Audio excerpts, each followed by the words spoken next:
Olá, sejam bem-vindos a mais uma aula, então. Nessa aula a gente vai aprender sobre expressões idiomáticas ou algumas gírias em francês.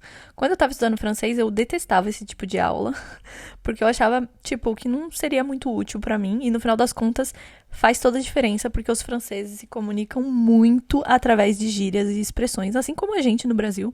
Então, às vezes, no Brasil, você vai falar, por exemplo, você não vai falar que uma coisa tá cara, você vai falar, nossa, isso custou o olho da cara. Então, imagina você tá falando com alguém que não fala muito bem a língua, a pessoa não vai entender o que tem a ver o olho com a cara, ou o que tem a ver com as calças, por exemplo.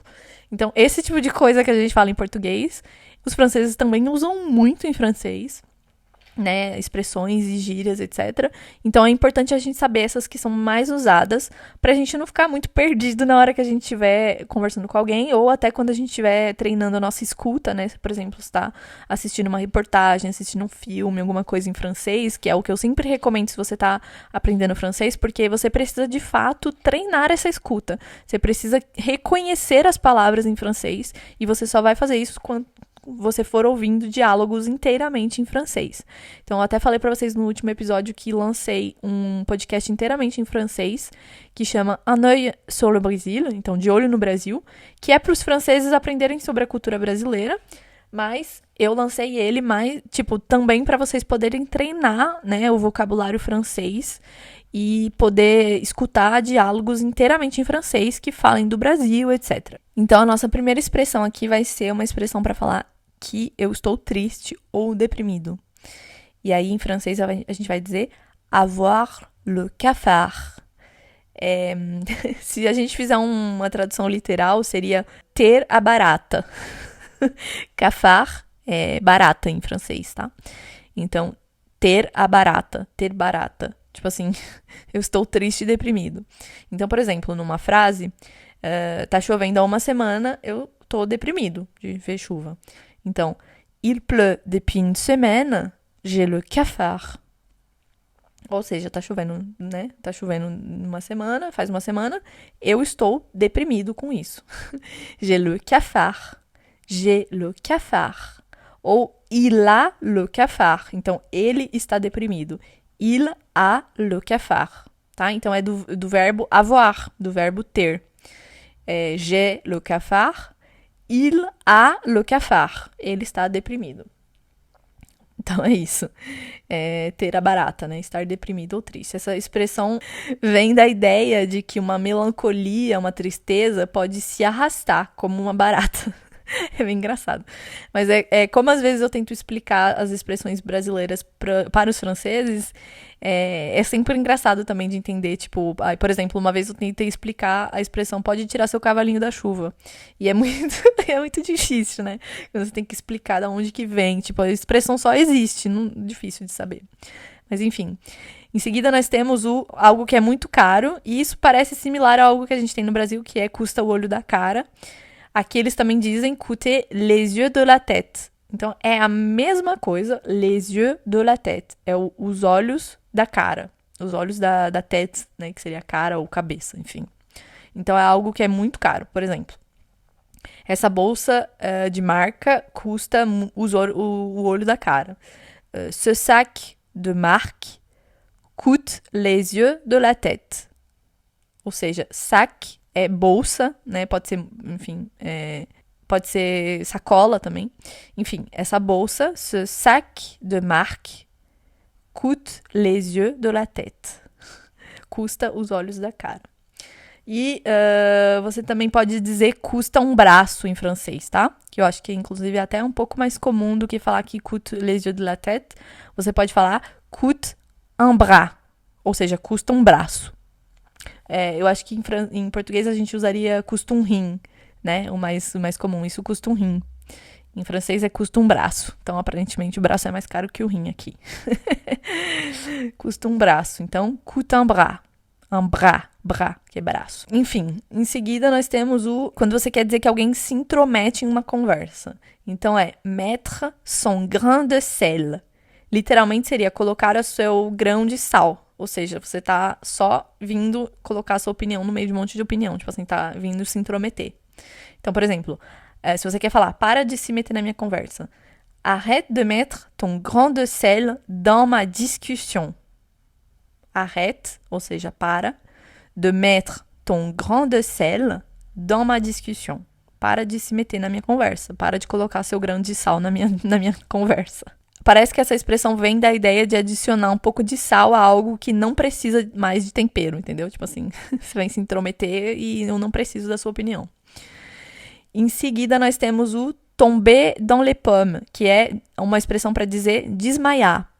Literalmente, isso significaria cair nas maçãs. E é engraçado a primeira vez que você escuta, porque você pensa que é literalmente a pessoa caiu nas maçãs. Então, uma vez, por exemplo, a primeira vez que eu ouvi essa expressão foi alguém falando, uma moça no mercado desmaiou. E eu entendi o quê? A moça no mercado caiu nas maçãs. E eu fiquei assim, por quê? Tipo, por que tinha maçãs no chão? Ou será que ela caiu? Tipo assim, muito confusa. E aí, até que a pessoa deu muita risada primeiro e depois me explicou que tomber dans les pommes, cair nas maçãs, é o equivalente a desmaiar. Então, ela caiu nas maçãs. Ela, por exemplo, se você quiser colocar numa frase, ela ficou tão assustada que ela desmaiou. Elle a eu tellement peur qu'elle est tombée dans les pommes. Então, ela teve tellement peur, medo, que ela caiu nas maçãs. Ela desmaiou. Você também pode usar, se você quiser falar desmaiou, acho que o mais comum vai ser tomber dans les pommes, né? Caiu nas maçãs. Mas você também pode usar ela fez um malaise. Ela fez um mal-estar. Elle a fait un malaise. Un malaise. Mas malaise não significa que ela desmaiou. Ela só tava assim, meio tipo... mal-estar, talvez uma queda de pressão, nananã. Então, acho que o mais correto mesmo seria o caiu nas maçãs. Ela é tombée dans les pommes. Tombée dans les pommes. É isso. Não se sabe exatamente a origem, tá? Mas parece que pomme, né, as maçãs, pode ser originário de um termo antigo para exaustão extrema. É isso. E aí, o último, né, das expressões, a gente tem o donner sa langue au chat, que é desistir de adivinhar algo. Mas literalmente seria tipo, eu dou a minha língua para o gato. Eu desisto de tentar adivinhar. Então alguém vem falar, adivinha onde a gente vai comer. Aí você fala e a pessoa fala não. Aí você fala, a pessoa fala não. Aí você fala, tá bom, desisto. Ou seja, eu dou a minha língua ao gato. Por exemplo, je n'ai pas la réponse, eu não tenho a resposta. Je donne ma langue au chat. Eu dou a minha língua para o gato. É isso. E agora a gente vai falar um pouco mais sobre gírias do francês. Então, gírias é diferente de expressões, né? Gírias é tipo eu falar tipo toda hora. É um tipo de linguagem que depende da região que você tá. Algumas pessoas vão falar mais, outras pessoas vão falar menos. E são tipo, por exemplo, em São Paulo é comum para falar que alguma coisa é legal, a gente falar que isso é muito massa. Nossa, isso é muito massa. Que é muito legal. Então, às vezes, não tem muito significado, né? Massa seria o quê? Tipo, massa de macarrão? Não, mas a gente usa pra dizer que algo é legal. Então, em francês tem também algumas expressões assim, que não tem muito um significado, é mais, enfim, é isso. Pra exemplificar alguma coisa. E eles têm um tipo de gíria que chama verlan. Se você tá um pouco mais avançado no francês, você vai ver várias vezes isso. É uma linguagem informal, esse verlan, e significa que a pessoa pega uma palavra e inverte as letras da palavra. Essas gírias que eles inventaram, tá? E já faz, assim, muitos anos, então não é recente. Eles pegam uma palavra, eles invertem as palavras, e aí essa gíria é a palavra invertida. Entendeu? Então, por exemplo, o mais comum é o fou. Fou significa louco. Louco. Isso é louco. Essa pessoa é louca. Fou. Fou. Ele é louco. Il est fou. E aí eles pegam essa palavra fou. Eles pegaram, né? Eles inverteram e ficou ufa. Ufa. E aí virou essa expressão. Isso é ufa, que significa algo incrível. Então, se alguém falar isso é ufa, é tipo uma coisa muito incrível. C'est ufa? Então, eu vi uma paisagem incrível, você vai falar, c'est ufa? Ou comi uma coisa incrível, c'est ufa? É sempre nessa, com esse ar de realmente é uma coisa incrível, sabe? Se ufa, assim, é incrível, tal. Então é isso. Então, por exemplo, um filme. Esse filme foi incrível. Ce film était ouf. Então, tipo, foi incrível. Ufa, ufa, que vem da palavra fu. Então, fu é louco, ufa, que é o contrário, é algo incrível. Ainda na expressão de louco, mas de uma forma incrível, entendeu? Fu é realmente uma pessoa louca, tá? Então é isso. Mas eles também podem usar o fu pra algo muito incrível, tá? Eu já vi gente usando, tipo, é fu, isso é fu, não, não, não. Então, tipo, é louco de uma forma positiva. Em seguida, nós temos o trop stylé, que é muito legal ou estiloso. Seria, acho que, o nosso equivalente a algo muito massa, ou muito. É algo, tipo, legal, sabe? Você pode falar que é stylé, estiloso se for uma roupa. Então, por exemplo, sua roupa é muito estilosa. Ton nouveau vêtement est trop stylé. Mas você também pode falar, tipo, alguém foi viajar e você fala, trop stylé, pra onde você foi. Tipo, sempre que eu volto do Brasil, a pessoa fala, foi pra onde nas férias? Aí eu falo, eu tava no Brasil, nananã. Aí a pessoa fala, trop stylé, trop stylé, trop stylé. Tipo assim, muito legal, muito estiloso. Tipo assim, é estiloso da sua parte fazer isso, sei lá. Stylé. E aí você pode usar também, trop stylé, trop stylé. Trop é tipo muito, tá? Então, trop stylé. Stylé é estiloso. É isso. Em seguida, nós temos uma expressão para falar que eu estou com muita fome. Então, eles usam o j'ai la dalle. La dalle.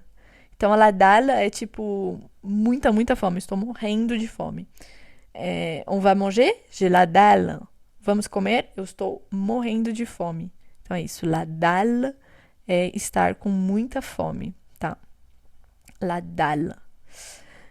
Em seguida temos o t'inquiète, é o meu preferido. T'inquiète é do verbo inquiéter, que significa se preocupar.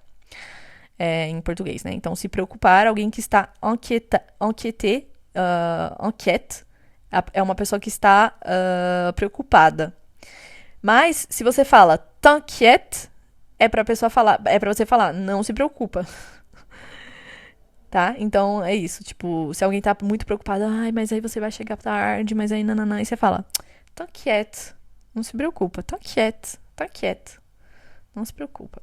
E aí você pode até adicionar por exemplo, ça va aller depois. Então, t'inquiète, ça va aller. Então, não se preocupa, tudo vai dar certo. Ça va aller é tudo vai dar certo, tudo vai bem. T'inquiète, ça va aller. T'inquiète. É isso, não se preocupe. E em seguida nós temos no último aqui uma coisa que é chato, é meio tipo pesado, é meio estranho. E vem da palavra, então mais uma vez é do verlan, sabe o verlan que eu expliquei, que é quando você inverte as letras. Então a palavra relou, que é a que a gente vai falar aqui agora, é o contrário da palavra lourd, que significa literalmente pesado.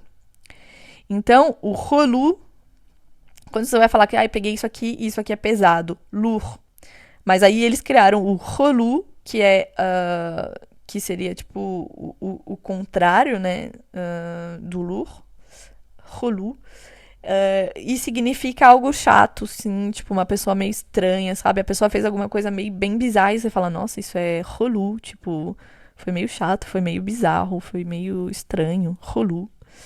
Ou alguém é assim, sabe? Tipo assim, essa professora é meio chata, tipo, relou. Ce prof é trop relou. Pessoa meio estranha, meio esquisita, chata, sei lá. É isso, essas são as expressões e gírias essenciais aí pra quem quer soar um pouco mais natural. E quando você estiver assistindo filmes ou séries e tal, observa bem como os nativos usam isso, tá? E não esquece, se vocês quiserem treinar a escuta, tem o Un œil sur le Brésil, que fala sobre coisas do Brasil. Eu coloquei cultural, história, etc. Comidas e tudo que é relacionado ao Brasil para os franceses aprenderem mais sobre o Brasil e para vocês poderem treinar a pronúncia por aí, tá bom? É isso, até mais, à bientôt!